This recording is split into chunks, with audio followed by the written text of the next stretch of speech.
시편 122편 1절에서 9절. 다윗의 시 곧 성전에 올라가는 노래. 사람이 내게 말하기를 여호와의 집에 올라가자 할 때에 내가 기뻐하였도다. 오늘 122편은 짧은 시이지만 오늘 하루를 묵상하게 되어 있습니다.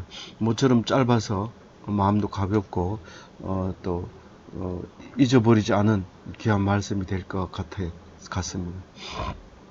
오늘 다윗이 쓴 시입니다. 이거는 성전에 올라갈 때마다 다윗 시를 읽게 되는데, 이 다윗의 마음을 생각하면서 오늘 이 말씀을 묵상하도록 하겠습니다. 우리는 예루살렘 성전이 없습니다. 그렇지만 예루살렘에 올라가는 노래를 왜 해야 되느냐 하면, 우리는 교회가 있습니다. 교회에 올라가서 하나님께 예배 드리는데, 이때 이 시를 읽으면 합당한 말씀입니다. 마침 우리가 오늘 주일을 맞이해서 이 시를 읽게 되어서 감사합니다. 사람이 내게 말하기를, 근데 이 사람이라는 말은 원래 원문에 없습니다. 그냥 내게 말하는 말이 여호와의 집에 올라가자라고 얘기를 하는 그 소리를 굉장히 기뻐하고 있었던 거죠. 어디 가자 해도 다 생각해 봐야 되지만, 성전에 올라가자, 교회 가자, 하나님 여호와의 집에 가자, 그 말은 그냥 뭐 시도 때도 뭐 이유도 없이 기뻐하게 되었던 다윗을 볼 수 있습니다. 이게 다윗의 신앙이죠. 이게 다윗이 뭐를 기뻐하면서 살고 있었는지 알 수 있죠. 그래서 거기 보면 다른 시편에는 이렇게 말하고 있습니다. 주의 궁정에서 한 날이 다른 곳에서 첫날보다 나은즉 악인의 장막에 거함보다 내 하나님 문지기로 있는 것이 좋사오니. 우리가 두목이 되면, 리더가 되면 항상 앞장서서 그 일을 잘하려고 애를 씁니다. 그래서 그 일을 잠도 안 자고 잘하려고 애를 쓰고 그렇게 하죠. 그런데 이 시편 다윗의 신앙은 차라리 내가 여호와의 전에서 그 문지기를 하더라도 다른 데 가서 대장하는 것보다가 더 낫다고 얘기하면서 다른 이 성전에서 하루를 지내는 것이 악한 일을 하는 첫날보다가 낫다고 얘기를 하고 있습니다. 낫다고 얘기하는 건 기쁘다, 좋다, 감사하다는 거죠. 사실은 얼마나 재미있어요. 악한 일을 한다는 것은. 악한 일 중에서 재미없는 건 거의 없습니다. 거의 악한 일은 다 재미있습니다. 근데 거기서 그렇게 첫날을 살아보면 결과는, 마지막은 한 가지입니다. 그건 멸망이고 사망이고. 그러나 성전 안에서 아무리 낮은 일을 하고 그런 거라도 성전이 낫다는 그 얘기를 하고 있는 겁니다. 그래서 여호와의 집에 올라가자, 성전에 올라가자, 성산에 올라가자, 예루살렘에 올라가자, 하나님의 집에 올라가자, 그렇게 말할 때 기뻐하고 있는 다윗을 볼 수 있습니다. 2절에 보면 예루살렘아 우리 발이 성문 안에 섰도다. 3절에 예루살렘아 너는 잘 짜여진 성읍과 같이 건설되었도다. 이렇게 노래하고 있는데요. 이건 노래입니다. 올라가는 노래입니다. 노래인데 우리가 듣기 좋게 얘기하면 예루살렘아 우리가 왔다. 그 예루살렘은 의인화 해가지고 우리가 이야기를 합니다. 이게 노래 부를 때 다 그렇게 부르는 거죠. 그 다음에 잘생긴 성읍아, 잘생긴 성읍아, 잘난 성읍아, 이렇게 예쁜 우리 이 예루살렘, 우리 고운 우리 예루살렘. 그거를 노래하는 순간 사랑이 막 이렇게 불타는 거예요. 예루살렘에 대한 사랑. 그러니까 이 예루살렘이라고 하는 교회라고 하는 이 성전이라고 하는 것을 그렇게 사랑하는 다윗의 모습을 우리가 볼 수 있습니다. 그렇게 그런 마음으로 교회에 와야지 놀러 가는 다른 사람하고 같이 못 가고 나 혼자 교회 왔다 이렇게 하면서 짜증 내면서 성문으로 들어서지 않는단 말이에요. 그 사람은 율법적으로 교회에 온 거죠. 그러니까 기쁨이 없는 거죠. 그런데 남이 다른 데 아무리 좋은 데 가도 그보다 더 좋은 데가 있다 하면서 교회에 온다면 그것은 바로 다윗의 노래를 부르고 있는 사람이고 교회 갈 때 이 노래를 불러야 되는 것이죠. 4절에 보면 오늘 기본 말씀으로 되어 있는데요. 같이 다시 한번 읽어보겠습니다. 지파들 곧 여호와의 지파들이 여호와의 이름에 감사하려고 이스라엘의 전례대로 그리로 올라가는도다. 이 예루살렘으로 올라가는 것은 모든 지파가 올라갑니다. 다 한꺼번에 올라갈 수는 없습니다. 그 성전이 한정되어 있기 때문에 다 올라갈 수는 없지만 지파들이 이번에는 너희들이 올라가라. 이번에는 우리들이 올라가자. 이때 이 시를 지을 때는 뭐 달력도 없었고 토요일도 없었고 뭐 기껏해야 안식일밖에 없었는데 일주일마다 한 번씩 돌아오는 안식일밖에 없었는데 이 안식일에는 함부로 그 성전에 들어갈 수는 없습니다. 제사장들만 그 정해진 아주 미리 정해진 이번 순서에 지파별로 이제 그 계보별로 이렇게 예배를 드리기 때문에 번제를 드려야 되고 상번제도 물론 드리지만 안식일날 드리는 번제도 드려야 되고 이러기 때문에 주일날은 못 갑니다. 그런데 평일날 늘 올라가는 그 지파들별로 당번을 정해서 올라가서 예배를 드리게 되는데 제사를 드리게 되는데 그 지파 올라가는 것은 이스라엘 백성 하나님 백성 등록된 교인들이 이렇게 이제 가게 되는 거죠. 그런데 그게 왜 가느냐 하면 그게 여호와의 이름이 있기 때문에 그래요. 하나님은 늘 예수님이 우리가 이 성경을 읽는 것도 유대인으로서의 자격을 얻어서 이제 읽게 되는데 그것은 예수님으로 말미암아 자격을 얻게 됐는데 그러므로 말미암아 우리는 예수님을 통해서 하나님이 우리 마음속에 성전은 이제 안 가도 되도록 예수님이 하셨죠. 그렇지만 되도록 했으니까 이건 필요 없다가 아니라 이것이 무슨 의미가 있는지 이걸 읽어야 되는 것이죠. 그래야 이걸 읽고 보니까 우리가 주일날 교회 가는 게 중요하다. 아주 가야 된다 하는 것을 이제 말하고 있는 거죠. 왜냐하면 규례대로 성도면은 교회 가야 되고 이스라엘 백성은 성전에 가야 되고 예루살렘으로 가야 되고 그 지파별로 각 담당자가 우리가 교회 가면 묵상교회처럼 교인이 작거나 또 혹은 방학 때는 없거나 또 짧은 기간만 있거나 이렇게 정식적으로 나오는 교인이 없을 때는 이 말씀이 잘 적용이 되지 않지만 큰 교회일 때는 이 봉사하는 사람들이 각각 다르게 봉사를 해야 되고 또 부서가 다 있습니다. 그리고 자기들이 해야 될 일들이 다 맡아져 있고 그게 규례로 이렇게 전례로 여기 규례라기보다는 그동안 쭉 만들어져서 이렇게 오고 있는 거죠. 그 모습을 볼 수 있는 거죠. 그런데 왜 예수 그리스도께서 하나님이 내 안에 내가 너 안에 그리고 네가 내 이름을 부르면 내가 너 안에 들어가고 너희들이 내 안에 거할 것이다 라고 얘기를 할 때 우리는 어디를 가든지 하나님을 만나고 기도할 수 있고 어디를 가도 하나님과 대화하며 동행할 수 있게 되어 있습니다. 그런데 왜 꼭 예배당으로 가야 되느냐? 그게 이제 4절 말씀에서 우리에게 이해되어지게 하시는 말씀이죠. 그러니까 우리는 그게 즐거웠고 거기에 뭐가 있느냐 하면 가장 중요한 여호와의 이름이 있다는 겁니다. 이름은 아무 데에 있는 게 아니고 성전에 있는 것이고요. 이름이라는 게 뭐냐면 예루살렘의 성전에는 솔로몬이 성전을 딱 지어놓고 여기에 여호와의 이름을 두신다고 낙성식 때 그 얘기를 합니다.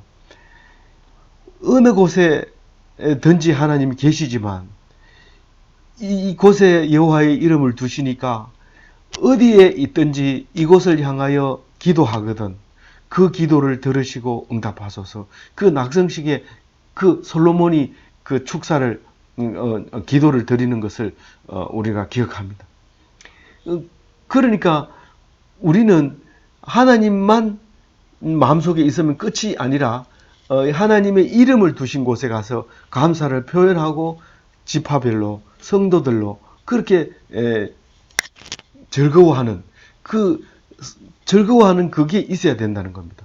그 혼자서 그냥 하나님 만나서 기쁘다, 감사하다 그러고 끝나는 게 아니라는 거예요. 그래서 꼭 예배를 드릴 수 있는 그런 게 있어야 됩니다. 이 여호와의 이름을 성전에 두는 이야기는 처음부터 있었지만 공식적으로 이렇게 기록되는 것은 르호보암, 그러니까 다윗이 솔로몬에게 물려준 그리고 그 솔로몬이 물려준 르호보암 왕이 있는데 이 여로보암 왕이 북이스라엘 10지파를 떼가지고 올라가는 바람에 남유다만 이제 남게 됐는데 이 르호보암이 이 예루살렘을 고수하고 지키게 있습니다. 남유다에 소속되게 되어 있습니다. 원래는 베냐민 지파 소속이었지만 베냐민 지파를 이제 그 유다 지파와 함께 함으로써 이 예루살렘은 명실공히 남유다의 성읍이 되어버립니다. 그러니까 북이스라엘은 결국 이 예루살렘 성에 가는 것이 어려워짐으로써 그만 먼저 쇠퇴하게 되는 결과를 가지고 오게 되는 것을 볼 수 있습니다. 이 하나님의 말씀, 하나님의 이름을 지키고 즐거워한다고 하는 것에 대해서 결국 축복은 그렇게 온다 하는 사실을 알아야 됩니다.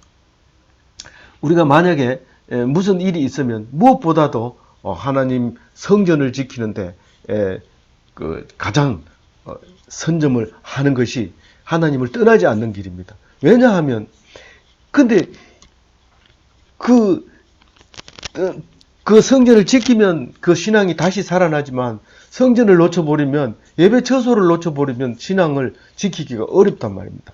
그래서 영국 청교도들이 미국 가가지고 나라를 건설할 때 예배 처소가 없습니다. 그래서 제일 먼저 한 게 강으로 갑니다.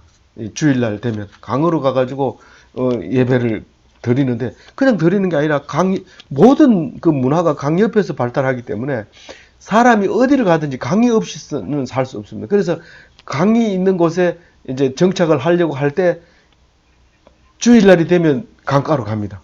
갔다 보면 강가에 사람들이 모여들게 되면 그 사람들이 3명 이상만 되면 교회를 짓고 5명 이상 되면 학교를 짓고 이런 이제 자기들 나름대로의 그런 것을 가지고 나라를 세워간 것이 미국이 청교도들의 나라라고 얘기를 듣습니다.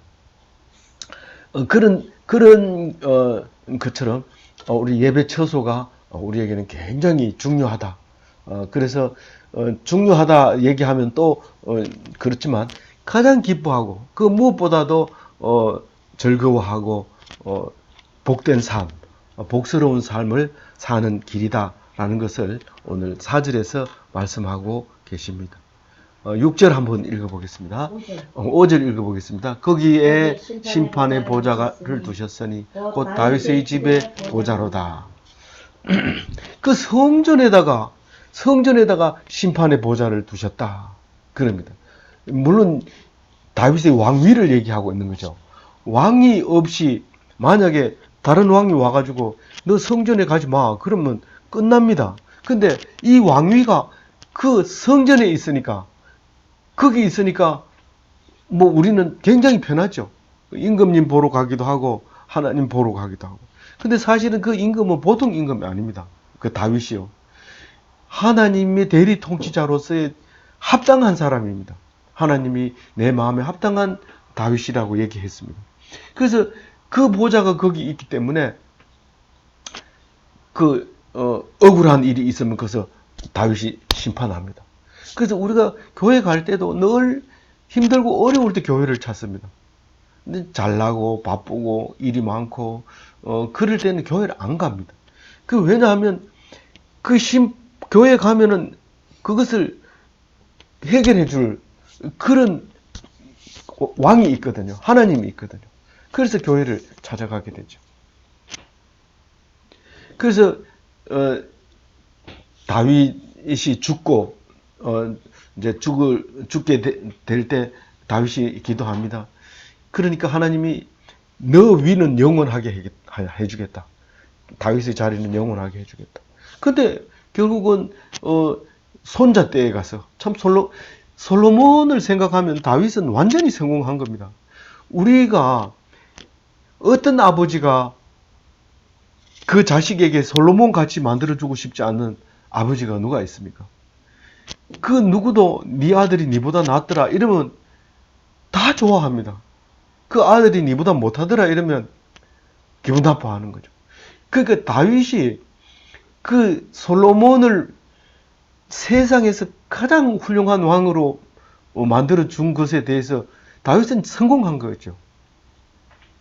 그러나 솔로몬 자리를 다윗의 자리를 솔로몬에게 내줄 수는 없습니다. 다윗은 성경적으로 보면 솔로몬은 예수님 족보에 안 들어갑니다. 누가복음에서는.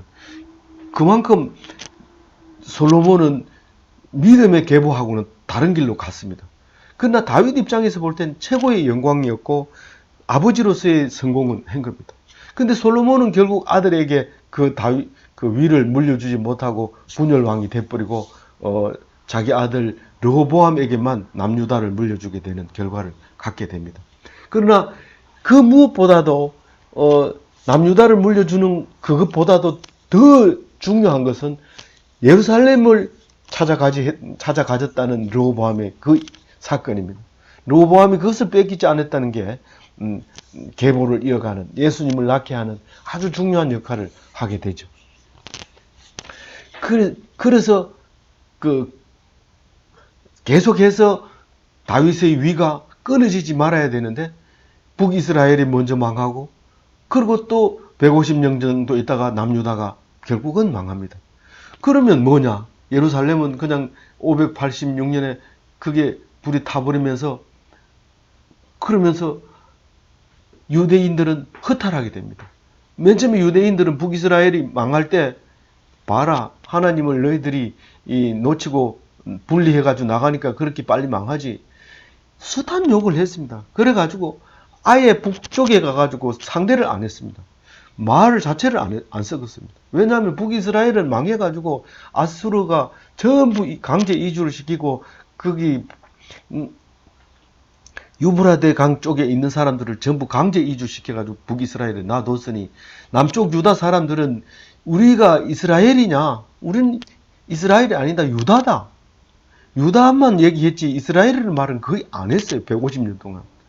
그랬는데 그러면 성전은 안 망해야 되는데 결국은 예루살렘 성전이 망합니다. 그래서 망하고 나니까 허탈해지는 거예요. 우리는 안 망할 줄 알았다. 우리는 예루살렘은 안 망할 줄 알았다. 그런데 망해가지고 70년 동안 바벨론 포로 생활하고 있다가 돌아옵니다. 스룹바벨이 돌아와서 성전을 다시 짓는데 그 스룹바벨이 그 다윗의 후손이었던 거죠. 다윗의 아들 솔로몬의 아들 르호보암의 아들 쭉 내려와가지고 여호야긴의 아들 여호야긴이 바벨론으로 포로로 끌려가는 바람에 거기서 아기를 낳아가지고 스룹바벨을 키워가지고 돌려보내는 거죠. 그러면 스룹바벨이 와가지고 솔로몬 영광을 되찾으려고 성전을 지었는데 너무 초라해가지고 사람들이 솔로몬 성전을 봤던 사람들을 기억했던 사람들은 통곡하고 울었어요. 이게 성전이나 이게 옛 영광을 찾을 수 있단 말이가 이렇게 하면서 울었어요. 그럼에도 불구하고 하나님은 옛 영광보다 지금의 영광, 앞으로의 영광이 더 크리라 이런 메시지를 줍니다. 근데 스룹바벨 성전을 지어가지고 빛을 못 봐요. 영광을 못 얻어요. 한 500년 있다가 예수님이 탁 나타납니다. 솔로몬의 성전도 아니고 스룹바벨 성전도 아니고 예수님이 오셨을 때는 헤롯 성전을 짓고 있었는데 헤롯 성전이 얼마나 큰지 지금도 남아 있잖아요. 한 100m 정도 남아 있는데 그거를 붙들고 날마다 통곡하는데 그것을 요새 사람들이 통곡의 벽이라고 얘기하죠. 그게 남아 있는 걸 가지고 있을 때, 그게 성이 지어질 때 예수님이 울면서 그게 멸망할 것을 생각하면서 울었던 걸 볼 수 있잖아요. 근데 그 성전, 솔로몬 성전도 스룹바벨 성전도 헤롯 성전도 다 아니고 내가 성전이다. 저렇게 오랫동안 예수님이 죽고 난 다음에 헤롯 성전이 완성합니다. 그렇지만 곧 이어서 로마가 헤롯 성전을 다 멸망시켜버리고 부숴버립니다. 그러면서 성전을 헐리라. 내가 3일 만에 지으리라. 이렇게 얘기합니다. 진짜 성전이 나라는 거죠. 내가 죽고 3일 뒤에 진짜 성전을 제대로 짓겠다고 얘기를 하죠. 그런데 그만 오해하고 죽여버렸죠. 예수님. 그러니까 3일 만에 바로 살아나죠. 그래서 우리가 그것을 믿는 거죠. 그래서 성전은 없는 거예요. 그럼 우리가 성전 없이도 유대인이다 이렇게 말할 수 있는 것은 예수님이 성전을, 확실한 성전을 우리에게 주셨기 때문에 우리 마음속에 네가 성전이다. 네가 성전이니까 아주 정결하게 잘 세워라. 그렇게 말씀하시고 하셨잖아요. 그래서 우리가 성전입니다. 어디 가도 함부로 이 성전에다 술을 들이붓는다든가 이 담배를 피워서 연기를 피운다든가 이렇게 하면 그는 성전이 될 수 없죠. 성전에는 성스러운 말씀도 그리고 생각도 그리고 기도도 그렇게 성전에서 하는 것처럼 그렇게 해야 되는 것이죠. 하나님이 안 보인다 이러면서 이불 뒤잡아 쓰고 그렇게 한다고 해서 안 보이는 게 아니고 거기 계시는 거죠. 뭐 어디를 가든지요. 뭐 화장실 가서 문 잠근다 해도 하나님이 거기 계시는 거니까 꼼짝 없는 거죠. 성전이 이동하는 성전입니다. 그래서 근데 예수님이 올 때 그냥 오는 게 아니라 다윗 왕의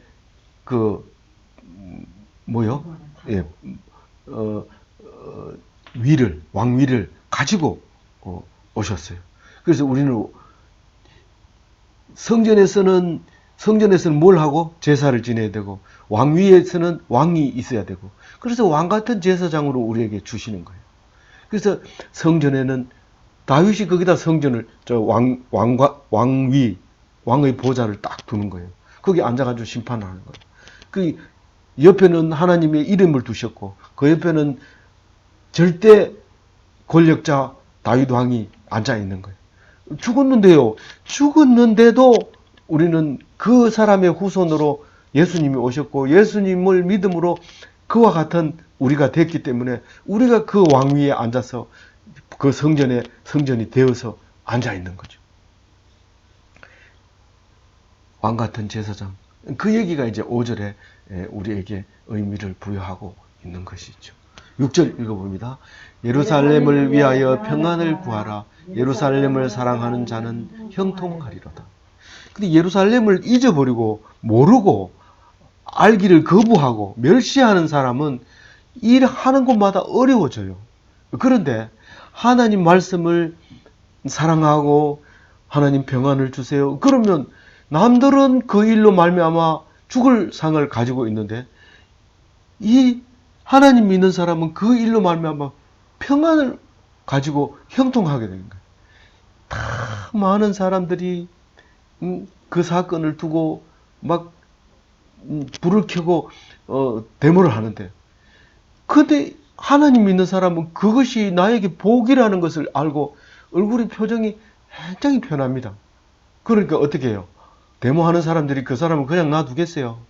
아주 미워합니다. 그게 심하면 이제 십자가에 달죠.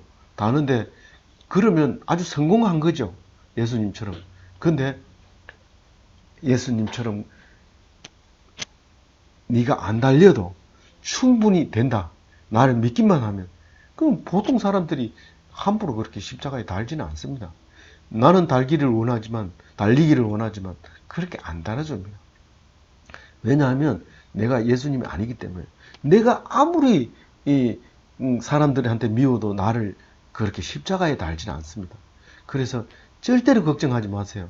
내가 미워가지고 남들이 나를 어떻게 할까? 내가 남들의 미움 받아가지고 어떻게 할까? 그런 걱정하지 마세요. 그 사람이 미워가지고 나를 십자가에 달기까지만 하면 예수님 등급까지 올라가고, 나를 미워하기만 해도 예수님 닮았다 하면서 하나님은 칭찬해 주십니다. 절대로 사람들한테 칭찬 받으려고 하지 마세요. 예수님은 칭찬을 받는 게 아니라 너무너무 억울하게 최고 미워. 거기에 강도보다도 더 나쁘게, 강도는 살려주면서 예수를 안 살려줄 정도로 예수를 미워하고 싫어하고 악한 놈이라고 그렇게 하고 죽인 거예요. 우리가 무슨 예수 믿으면 영광을 얻는 줄 알고 국회의원도 예수 믿는다 하면서 자랑하고, 아이고 큰 실수하는 거죠. 아주 막 거지가 나는 예수를 믿는다 이러면서 얼굴 표정을 편하게 하면 많은 사람들이, 이야, 저 사람이 믿는 하나님이 도대체 무엇이길래 저렇게 어려운 상황에서도 얼굴 표정이 좋냐, 이렇게 예수를 믿지.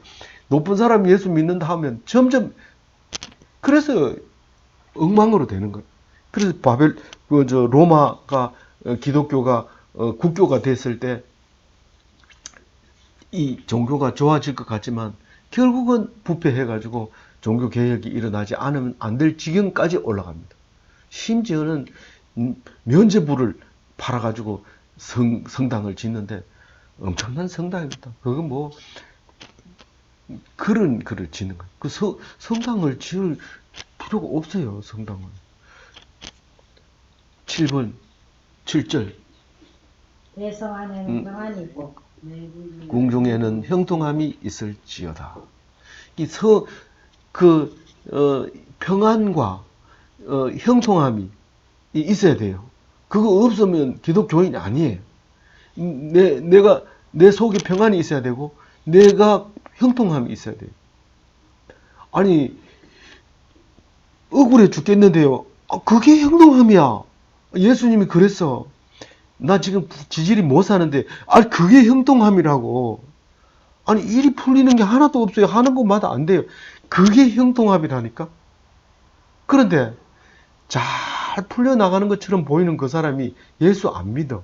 그러면, 참 형통해서 좋겠습니다. 물으면, 무슨 소리야? 이러면서, 네가 내 속을 알아? 내가 지금 얼마나 속이 끓는지 알아? 이런 소리를 하는 거예요. 그런데, 예수 믿는 사람은 형편없는데 참 힘드시겠어요. 이러면 하나님이 주신 은혜로 감사합니다. 고맙습니다. 이렇게 하는 거예요. 그 예수 믿는 사람하고 안 믿는 사람하고는 천지 차이죠. 겉보기하고는 다르죠.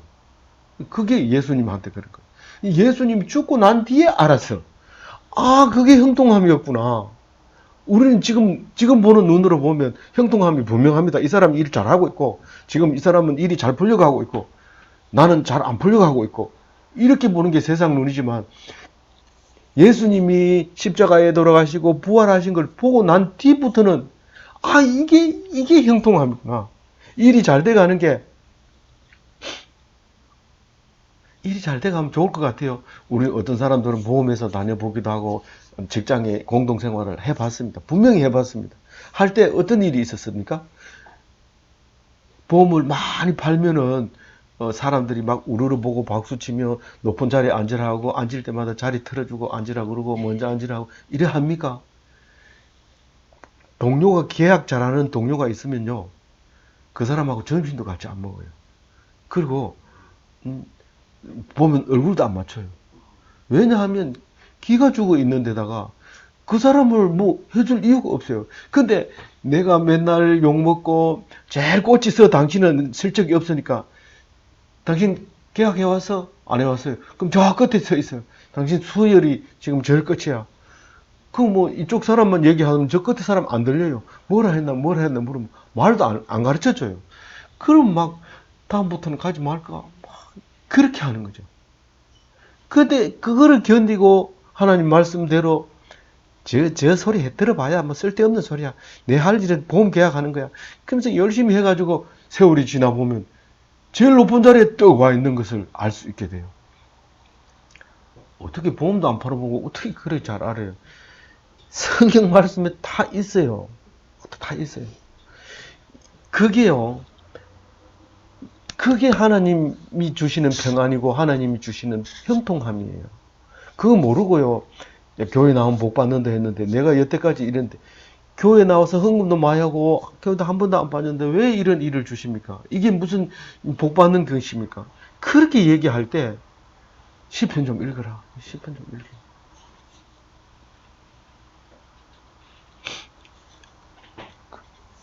보험회사 혹시 다니거든 보험 하지 말고 꼴찌를 해보세요. 그러면 옆에 사람들이 수당 많이 받은 사람이 그냥 안 있습니다. 밥 삽니다. 그럼 고맙다 소리만 하면 더 이상 갚을 필요가 없어요. 근데 내가 좀 잘 나가면 누가 밥 사주면 그거 갚아야 돼요. 돈도 있는 게 밥 안 산다고 밥 얻어먹고 욕 먹고 이래요. 근데 없는 사람이 밥 얻어먹으면요. 밥 얻어먹고 할 수 있는 거는 감사합니다. 그거 말고는 할 게 없어요. 그러니까 밥 얻어먹고 욕 안 먹고 그런 거예요. 근데 있으면 안 됩니다. 반드시 욕을 먹게 돼 있어요. 8절 읽어봅니다. 내가 내 형제와 친구를 위하여 이제 말하리니 내가 내 가운데 평안이 있을지어다. 이 다른 번역에는 다 이제가 앞에 나와야 돼. 이제부터는 친구들 만나면 형제들 만나면 이제는 성전에 가자. 그렇게 말하겠다는 거예요. 네가 평안이 있을지어다 이 말은 네가 하나님의 보좌와 하나님의 보좌를 네 속에 간직해라 그 말이에요. 네가 왕이다. 네가 왕인데 누구를 두려워하고 누구를 겁내냐? 응? 네가 제사장이야. 네가 직접 하나님께 기도해. 네가 무슨 제사장이 누구 보고 제사 드려달라고 말하지 마. 네가 하나님께 직접 하나님께 기도해. 그게 네가 제사장이라는 뜻이야. 그리고 교회 안 다니는 사람 보고 기도해주고 이러는 게 제사장이야. 그렇게 이제 친구들한테 얘기하겠다는 거예요. 이제부터. 그럼 과거에는요. 과거 얘기하지 말라고요. 과거 얘기. 과거에 붙잡혀 사는 사람이 거의 대부분이 과거에 붙잡혀 살아요. 심지어는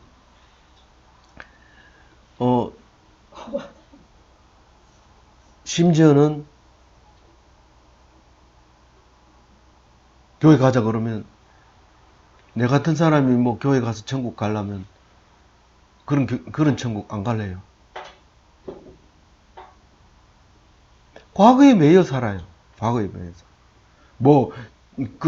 잘 해가지고 천국 가면 그 천국은 잘한 사람에게만 필요한 천국인 줄 알고 그런 천국 안 간대요.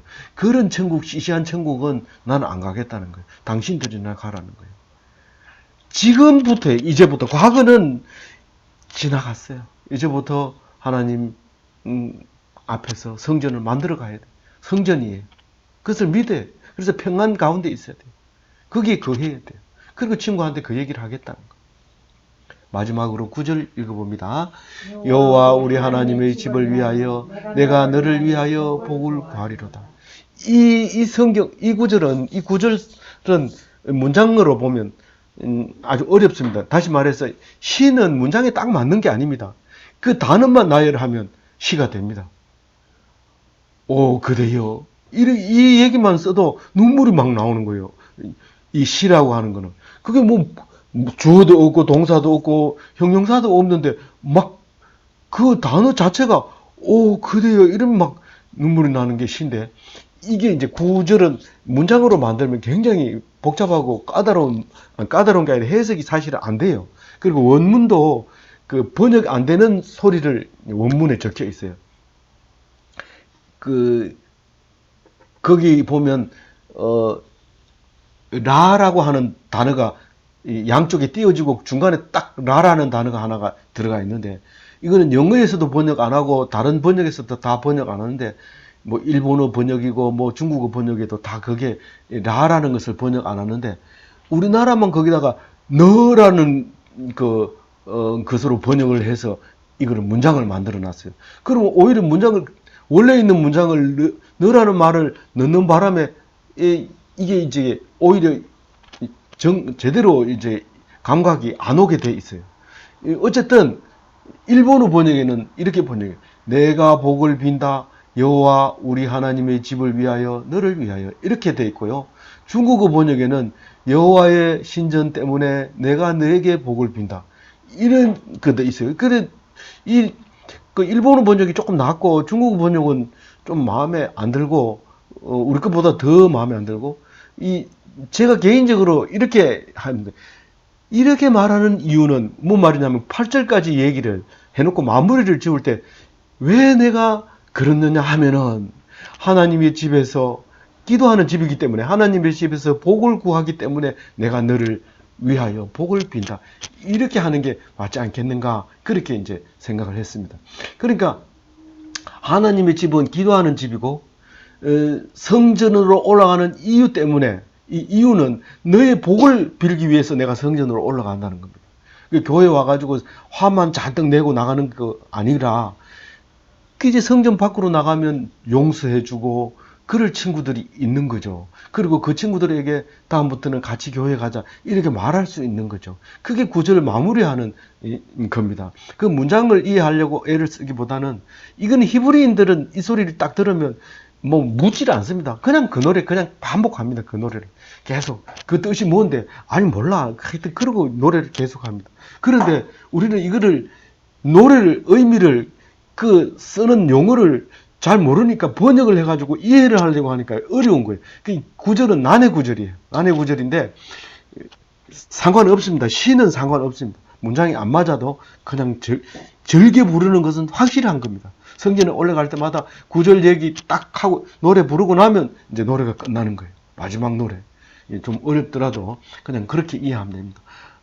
단어는 중요하잖아요. 너를 위해 기도한다. 성전을 위해 기도한다. 내가 올라가는 이유가 이렇다라는 것이기 때문에 이 말씀으로 말미암아 어떻게 해야 돼요? 기뻐해야 돼요?